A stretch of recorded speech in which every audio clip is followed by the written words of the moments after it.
A man who killed a police officer during a search in a holding cell has been found guilty of murder. Louis de Soysa smuggled the gun while still handcuffed before shooting dead Sergeant Matt Ratner.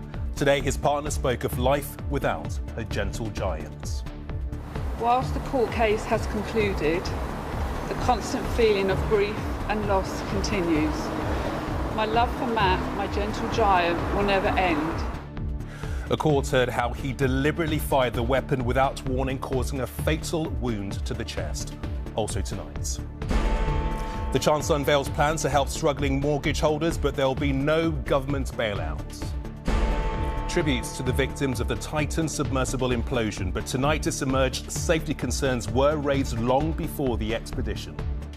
A large number of them got together to write a letter to OceanGate, the company, and say, we believe that this could lead to catastrophe. Plus, I'm behind the scenes at Glastonbury speaking to two first-timers making their pyramid stage debut. Join me for all the latest here at Worthy Farm.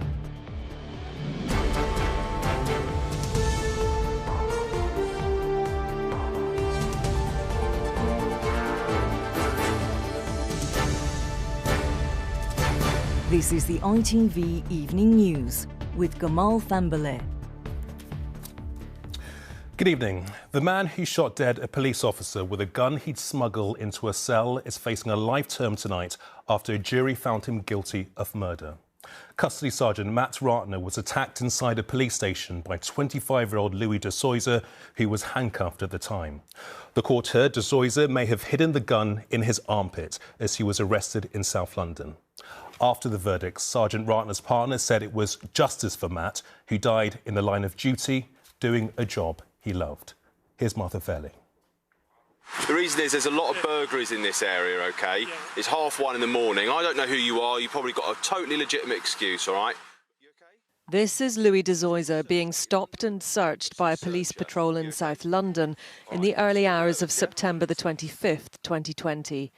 Police body cam recordings show him looking nervous as he confesses to being in possession of cannabis. But when he's searched, they find a bag containing homemade bullets. Yeah. Canisters. Oh. Right, at the moment, I'm placing you under arrest for possession of what I believe to be bullets.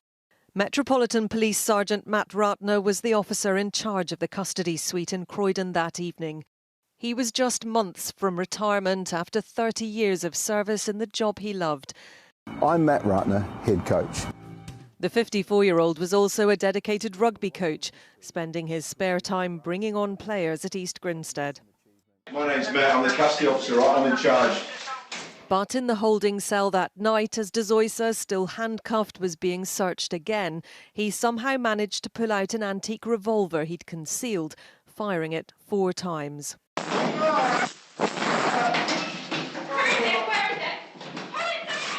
The first 2 shots hit Sergeant Ratner, the third hit the wall as he struggled with the officers who'd arrested him, and the fourth hit de Soysa in the neck, causing him brain damage.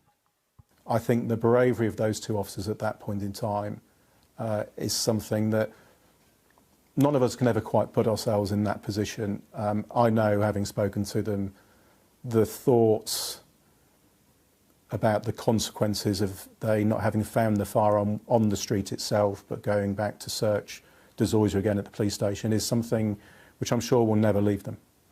The jury at Northampton Crown Court unanimously found de Soysa guilty of the murder of Sergeant Ratner, dismissing the defence's claim that the 25-year-old had suffered an autistic meltdown. Outside the court, Matt's partner Sue called this a day of justice. Whilst the court case has concluded, the constant feeling of grief and loss continues. My love for Matt, my gentle giant, will never end. He will never be forgotten. And she said his murder was a cruel end to a lifetime of service and dedication protecting others. Well, after the verdict, the Met Police Commissioner Sir Mark Rowley said he believes that more lives would have been lost was it not for the bravery and courage of the officers on duty on the night of Sergeant Ratner's murder. Now, the IOPC, the police watchdog, has investigated the two officers who initially arrested Louis de Zoysa and found they did not strictly follow MPS training and could have carried out a more thorough body search on the street. But it found that they did not breach police standards of professional behaviour.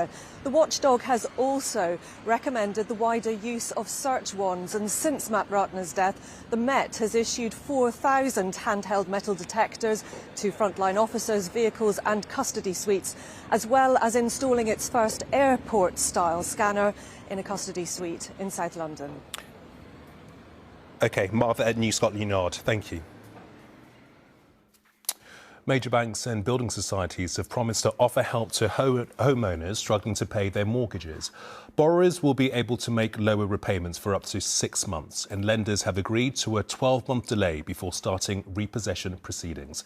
It follows a meeting with the Chancellor today following yesterday's punishing interest rate rise. Here's our political correspondent, Libby Vina.